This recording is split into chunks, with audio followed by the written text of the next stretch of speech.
예, 안녕하십니까. 미국 민법교수 유병태입니다. 자, 오늘은 지난 시간 진정연대, 연대채무에 이어서 부진정연대채무를 보시는데 송덕수 교수님 교과서 326페이지를 보십니다. 자, 부진정연대채무. 민법은 연대채무를 한 가지만 규정하고 있다. 법 조문에는 그냥 연대채무라고 되어 있다는 거죠. 그런데 통설을 팔 때는 민법이 정하고 있지 않은 연대채무, 즉 부진정연대채무도 인정하고 있다는 겁니다. 부진연대채무는 수인의 채무자가 동일한 내용의 급부에 관하여 각각 독립하여 전부 급부 의무를 부담하고 그 중에 즉 연대채무자 1인이 전부 급부가 있으면 모든 채무자의 채무가 소멸하는 다수 당사자의 채무로서 민법이 규정한 연대채무가 아닌 것이다 라고 일단 정의를 내리시는데, 밑에 두 줄 내려오시면 부진연대채무를 생기게 하는 전부 급부 의무는 법률 규정에 의해서 발생하는 것이 대부분이나 당사자의 계약에 의해서도 발생할 수 있다. 당연한 것이고, 밑에 판례 보시면은 부진연대채무의 성립에 관하여 판례는 부진연대채무관계는 서로 별개의 원인으로 발생한 독립된 채무라 하더라도 동일한 경제적 목적을 가지고 있고 서로 중첩되는 부분에 관하여 일방의 채무가 변제 등으로 소멸한 경우 타방의 채무도 소멸하는 관계에 있으면 성립될 수 있고, 반드시 양 채무의 발생 원인, 채무의 액수 등이 서로 동일할 것을 요하지는 않는다는 것. 그리고 밑에 달라보시면은 부진연대 채무의 예로는 피용자의 불법 행위에 있어서 피용자가 지는 배상 의무와 사용자 배상 의무, 법률에 각각 별개의 조문에서 규정이 되어 있는데 이게 동일한 사실관계에 의해서 발생한 것으로서 주관적 공동 의사 연결이 없었기 때문에 부진연대 채무를 처리합니다. 법인의 불법행위에서 법인의 책임과 이사, 기타 대표자 자신의 책임, 이건 전부 다 한번 보십니다. 임치물을 제3자가 훔쳐간 경우에 수취인은 그걸 제대로 보관해 있다가 돌려줘야 될 채무를 부담하고 있는 거죠. 근데 못 돌려주게 했으니까 수취인의 채무 불이행에 의한 배상 의무가 있을 것이고, 훔쳐간 사람은 뭐 형사상으로는 절도를 하더라도 민사상으로는 불법행위 될 것이니까 불법행위에 의한 손해배상 의무가 있을 것이고, 경비원의 경비용역 계약상 채무 불이행으로 인한 손해배상 의무와 그때 뭐 절도범이 있다면 그 절도범의 불법행위로 인한 손해배상 의무 역시 부진연대 채무이고, 임대인의 이행보조자가 임차인으로 하여금 임차 목적으로 사용 수익하지 못하게 한 경우에 임대인이 지는 채무 불이행으로 인한 손해배상 채무와 그 이행보조자의 불법행위 책임, 다음에 어떤 물건에 대하여 직접 점유자와 간접 점유자가 부담하는 부당이득 반환 의무, 타인의 가옥을 불타게 한 자의 불법행위에 의한 배상 의무와 보험계약에 의한 화재보험사의 보험금 지급 의무, 수급인이 도급인에 대하여 부담하는 하자보수에 가름하는 손해배상 채무와 하수급인이 건설산업기본법에 따라서 하도급받은 공사에 대하여 도급인에 대하여 수급인과 동일하게 부담하는 채무, 이런 것들이 부진정 연대 관계에 있다는 겁니다. 밑에 뭐 마지막 한 세 줄 보시죠. 그 밖에 공동불법행위에 대하여 민법이 760조에서 공동불법행위자로 하여금 연대하여 배상하도록 규정하고 있는데 이것도 통설과 판례가 부진정 연대 채무라고 본다라는 거. 328페이지 보시면은 이러한 부진정 연대 채무의 개념을 인정할 실익이 있는가에 대하여 통설은 민법의 연대 채무에 있어서는 절대적 효력의 인정 범위가 너무 넓어서 채권의 담보력이 약하다. 그 지난 시간에 봤던 표 쪽에 보시면은 연대 채무는 민법이 규정하고 있는 연대 채무는 절대적 효력이 있는 게 상당히 많았습니다. 그것만큼 전체적으로 봤을 때 채권 담보력이 약하다는 거죠. 그래서 그것보다는 담보력이 강한 부진정 연대 채무라는 걸 인정할 실익이 있다는 겁니다. 라고 한 6줄 내려오시면은 그 사견으로는 해놓은 데가 있습니다. 통설이든 이유 이외에 부진정 연대 채무에 해당하는 경우들의 법률 문제를 종합적으로 이야기한다는 점에서 유익하므로 인정 필요성이 있고, 그 다음에 연대 채무와 부진정 연대 채무, 그래서 민법에 규정된 연대채무를 진정연대, 그 다음에 통솔과 판례가 인정하는 연대채무를 부진정 연대채무를 하는데, 이거는 채무자들 사이에 주관적 공동 목적이 있느냐 없느냐에 따라 구별될 수 있다고 생각한다라고 해놨습니다. 그래서 기본적으로 주관적 공동관계가 있으면은 진정연대, 주관적 공동관계가 없음에도 불구하고 법률 규정에 의해서 인정되는 경우를 부진정 연대채무다라고 구별할 수 있겠습니다. 329페이지를 보시면은 대외적 효력, 채권자의 이행 청구와 채무자의 이행, 부진정 연대채무에 있어도 연대채무와 마찬가지로 채권자는 채무자 가운데 임의의 1인에 대하여 채무의 전부 또는 일부 이행을 청구할 수 있고, 또한 모든 채무자에 대하여 동시에 또는 순차로 전부나 일부 이행을 청구할 수 있다는 겁니다. 그 다음에 납은 보시면은 채무자 1인이 하나의 전부 급부를 다 하게 된다면 모든 채무자의 채무는 일단 소멸하겠죠.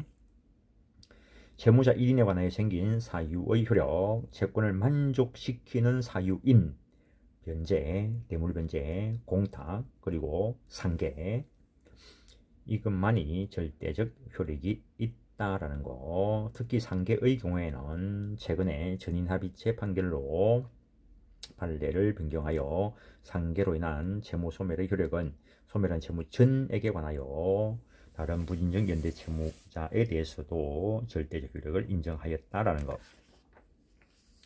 330페이지 보시면 위와 같은 사유 이외의 모든 것들은 다 상대적 효력만 있다. 그냥 확인해 보는 거죠. 예컨대 이행 청구 또는 채무의 승인 등의 소멸시효 중단 사유, 채무 면제, 채권자의 청구권 포기, 소멸시효 완성, 소멸시효 이익 포기, 이런 것들은 상대적 효력만 있다라는 거. 그래서 절대적 효력이 있는 것만 정확하게 기억해 본다라고 생각을 하시면 됩니다. 그 다음에 331페이지 부진정 연대 채무자 사이에 채무액이 다를 수가 있습니다. 공동 불법 행위, 수인이 불법 행위를 했을 때에도 그 불법 행위자 고의 과실의 정도가 다를 수가 있겠죠. 물론 대외적으로 채권자에 대한 관계에 있어서는 불법 행위에 따른 손해배상 연대하여 책임을 져야 되겠지만, 내부적으로는 과실에 따라서 부담 부분이 다를 수 있겠죠. 특히 보시면은 부진정 연대 채무자 사이에 부담하는 채무액이 다른 경우에 연대 채무자 중 1인이 변제를 하면 다른 연대 채무자의 채무는 어떤 범위에서 소멸하는가 라는 겁니다. 그런데 다액 채무자가 거의 채무 일부를 변제하는 때에는 중첩되는 부분의 채무가 먼저 소멸할 것인지, 아니면 중첩되지 않는 부분, 즉 다액 채무자만이 부담하는 채무가 먼저 소멸하는가에 따라서 각각 채무자 또는 채권자에게 어느 쪽이 유리한가가 문제가 생깁니다. 예컨대 공동 불법 행위자 중에서 내부적으로 과실 비율을 보니까 A는 60이고 B는 40이다라고 봅시다. 그러면은 전체 손해배상해야 될 금액이 1억일 때 A는 6천만 원을 내부적으로 부담하고 B는 4천만 원을 부담하게 될 것입니다. 그랬을 때 기본적으로 그 피해를 입은 사람은 부진정 연대 채무자 누구에 대해서라도 이득 다 청구를 할 수 있겠죠. 그런데 다액의 채무자 조금이라 봤을 때 A가 되겠죠. A가 우선 급한 대로 1,000만 원을 갚았다라고 한다면은 그 중첩되는 부분 4천만 원 한도 내에서 먼저 1,000만 원이 변제된다고 할 것인가, 그걸 안분설이라 하고, 중첩되지 않는 부분 그 6천만 원, 2천만 원 있죠. 그쪽을 먼저 소멸된다고 할 것인가가 문제가 되는데, 중첩되지 않는 부분이 먼저 소멸된다라고 합니다. 그걸 외척설이다라고 합니다. 그게 채권자에게 유리하다는 거죠. 과거에는 누가 하는가에 따라서 어떤 경우에는 안분설을 따르고 어떤 경우에는 외측설을 따르는데 지금은 다 외측설로 통일되었다라는 겁니다. 금액이 다른 채무자가 서로 부진적 연대 관계에 있을 때 다액 채무자가 일부 변제를 하는 경우, 소액 채무자가 일부 변제하는 경우도 마찬가지로 지금은 그 변제로 인해서 면제 소멸하는 부분은 당사자 의사와 채무진액의 지급을 확실히 확보하는 부진적 연대 채무제도 취지에 비추어 다액 채무자가 단독으로 채무를 부담하는 부분부터 먼저 소멸시킨다라는 겁니다. 밑에 또한 중개보조원을 고용한 개업공인중개사의 공인중개사법 제30조 1항에 따른 손해배상액이 과실상계를 한 결과 거래 당사자에게 직접 손해를 가한 중개보조원 자신의 손해배상액과 달라졌는데 다액의 채무자인 중개보조원이 손해배상액 일부를 변제한 경우에도 마찬가지라는 것. 다음 대내적 효력, 부진적 연대 채무는 일반 연대와 달리 주관적 공동관계가 없어서 그럼 논리대로 한다면은 부담 부분도 없고 구상관계도 발생하지 않는다라고 가야 될 것인데, 그런데 특별한 법률 관계가 있으면 그에 의하여 구상관계가 생길 수 있다는데 판례는 공동불법행위 쪽을 보십시오. 판례는 공동불법행위의 경우에 구상권을 인정하고 있는데 최근에는 일반적으로 구상권을 인정하려는 듯한 태도를 보인다. 그래서 내부적으로 부담 부분이 있고 구상권을 인정한다라고 기억을 하시면 되겠습니다. 333페이지 부진적 연대 채무에서 구상을 하는 경우에 사전 또는 사후에 통지를 해야 되는가가 문제가 되는데 판례는 공동불법행위의 경우에 대하여 통지에 관한 제426조가 유추 적용될 수 없고 따라서 제1변제자의 변제가 있었으면 그가 사후에 통지를 하였는지 그 후에 변제를 한 자가 사전 통지를 하였는지 묻지 않고 제2변제자에게 제1변제자 그의 변제 경위의 유효를 주장할 수 있다라고 했다는 거. 그 다음에 연대채권, 이거는 그냥 그 연대채무가 있듯이 연대채권도 존재할 수 있다는 것입니다. 연대채권이란 수인의 채권자가 동일한 내용의 급부에 관하여 각각 독립해서 전부 또는 일부의 급부를 청구할 권리를 가지고 그중 1인이 전무급부를 수령하면 모든 채권이 소멸하는 다수 당사자의 채권관계다라고 할 수 있고, 민법은 이러한 연대채권에 대해서 규정을 두고 있지는 않지만 통설은 계약 자유의 원칙상 성립시킬 수 있다라고 보는 것입니다. 그 정도 하시고 334페이지 보정채무가 나오는데 저는 목차 정도 간단하게 보시겠습니다. 보정채무 화면을 보시죠. 채권자와 보증인 사이에 맺어진 보정계약에 의해서 성립하는 채무로서 주 채무자가 그의 채무를 이행하지 않는 경우에 보증인이 이를 이행할 책임이 있고 그러므로서 주 채무자에 대한 채권을 담보하는 것을 말한다는 거. 어쨌든 독립성도 있고 물론 보정채무의 부송성 때문에 이 보정채무의 독립성은 좀 약하겠지만 어쨌든 주 채무와 별개의 독립된 채무이기는 하다는 거. 그다음 채무 내용은 동일한 것을 내용으로 해야 되겠죠. 부종성, 성립, 내용, 존속, 소멸에 있어서 주 채무에 부종하는 것이고, 그 다음에 주 채무가 이전되면은 보정 채무도 수반해서 이전된다는 거. 그 다음에 주 채무에 대한 보충성이 있다라는 거. 보정 채무의 성립, 채권자와 보증인 사이에 맺어진다는 거. 채무자와 보증인 사이에 맺어지는 게 아니고 채권자와 보증인 사이에 맺어지는 계약이고 불록식 낙승계약이다라고 하는데 근래에 법이 개정되어서 낙승계약이다라고 일단은 결론을 내려놓지만 조금 주의해서 기억해야 될 것이 있습니다. 보정채무 성립에 관한 것이 있는데 그 정도 하고 일단 교과서를 보시죠. 그냥 334페이지 보정채무란 타인, 주 채무자가 그의 채무를 이행하지 않는 경우에 이를 이행할 채무를 말하는데 보증채무는 주채무와 함께 경제적 실질적으로는 한 개의 급부를 하면 충분한 점에서 다수 당사자의 채무로서 규율될 수 있고, 그것이 보증계약에 성립한다는 점에서 하나의 전형계약으로 규율될 수도 있는데, 민법은 다수 당사자의 채무관계 쪽에서 규율하고 있다는 겁니다. 다음 단락에 인적 담보로서 기능하는 다수 당사자의 채무에 보증채무 외에 연대채무, 불가분 채무도 있으나 보증채무의 경우에는 연대채무 등과 달리 주채무와의 사이에 주종관계가 있다는 점에서 담보성이 더욱 뚜렷하게 나타나고 있다라고 합니다. 그래서 가장 전형적인 인적 담보다라고 할 수 있습니다.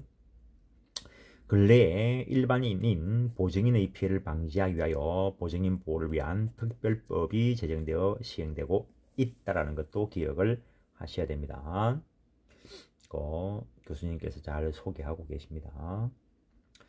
독립성 보증채무는 일단 주채무와는 별개의 독립한 채무다라는 거. 그래서 채권자와 보증인 사이에 별개의 보증 채무관계 계약을 성립시켜야 되는 것이죠. 그래야 보증채무를 다시 또 보증할 수 있는데 이것을 부보증이다 라고 한다는 것. 주채무와 동일한 내용이어야 되겠죠. 따라서 주채무는 원칙적으로 대체급부를 목적으로 하지만 만약에 부대체적 급부를 목적으로 하는 채무에 대해서 보증을 한 경우라면 주채무가 불이행으로 인하여 손해배상 채무로 변하는 것을 정지 조건으로 하여 보증한 것으로 새기면 될 것이라는 것. 부종성 보증채무는 주채무의 이행을 담보하는 것이므로 주채무에 종속하는 성질적 부종성을 가진다는 것. 따라서 주채무가 무효이거나 취소되면 보증채무도 소멸하게 될 것이고, 하여튼 주채무가 죽으면 보증채무 따라 죽습니다. 주채무가 소멸하면 보증채무도 소멸한다라는 거. 보증채무가 소멸 시효가 중단되었다 하더라도 주채무가 시효로 소멸해버리면 보증채무도 따라서 소멸합니다. 336페이지 주채무의 내용이 변경이 생기면 보증채무 내용도 변경되고, 보증채무는 그 내용 또는 모습에 있어 주채무보다 절대로 무거울 수 없다는 것. 보증인은 주채무자가 가지는 항변으로서 채권자에게 대항할 수 있다라는 것. 수반성 주채무자에 대한 채권이 이전하는 때에는 원칙적으로 보증인에 대한 채권도 이전한다는 것. 다만 당사자는 주채무자에 대한 채권만을 이전하기로 하는 특약을 당연히 할 수 있고, 그런 경우라면 보증채무 소멸하겠죠. 그에 비하여 보증인에 대한 채권만을 이전을 하기로 하는 특약을 한다면 이건 무효죠. 여러분들은 담보물건을 공부 안 했을 수도 있겠네요. 담보물건이 존재하기 위해서는 그 전제로서 담보물건에서 담보되는 피담보채권이 존재해야 됩니다. 그래서 담보물건은 피담보채권에 부종한다 이렇게 이야기합니다. 그래서 피담보채권이 없으면 담보물건이 존재할 수가 없죠. 그때 피담보채권을 이전할 때 담보물건을 붙여서 이전할 수 있는데 그것을 담보물건의 수반성이라 합니다. 그런데 피담보채권은 이전하지 않고 담보물건만 만약에 이전한다면 그때 이전된 담보물건은 피담보채권이 없죠. 그럼 담보되는 피담보채권이 없으면 담보물건은 소멸되게 되죠. 그래서 담보물건만 피담보채권과 분리해서 이전시킬 수가 없습니다. 보증채무도 마찬가지 주채무에 붙어있는 것이기 때문에 주채무와 분리해서 별개로 보증채무만 이전시킬 수는 없다라는 거. 보충성 보증채무는 주채무가 이행되지 않는 경우에 이행할 채무라는 거. 그것을 두고 보충성을 가진다라고 하는데, 그러나 이것은 주채무자가 이행하지 않는 경우에만 청구할 수 있다는 것은 아니고, 채권자는 보증인에 대하여 먼저 자유롭게 청구할 수는 있다는 겁니다. 그때 보증인은 최고 금색의 항변권을 행사해서 먼저 채권자에 대해서 청구하고 집행하라 라고 항변할 수 있다는 겁니다. 뒤에 가면은 좀 더 상세하게 설명하는 곳이 있습니다. 다음에 보증의 종류, 연대보정, 보증인이 주채무자와 연대하여 책임을 지는 것이고, 공동보정, 보증인이 주채무자에 대해서 수인이 보증이 된 것을 공동보정, 근보정, 계속적 거래관계에서 발생하는 채무를 보정하는 것, 부보정, 앞에서 봤죠. 보증채무를 다시 보정하는 것, 구상보정, 구상권에 대해서 보정하는 것, 배상보정, 채권자가 주 채무자로부터 이행을 받지 못한 부분에 대해서만 보정하는 것, 개념 정리를 한 것입니다. 그 정도 하시고 보정 채무의 성립은 다음 시간에 하겠습니다. 예, 수고하셨습니다.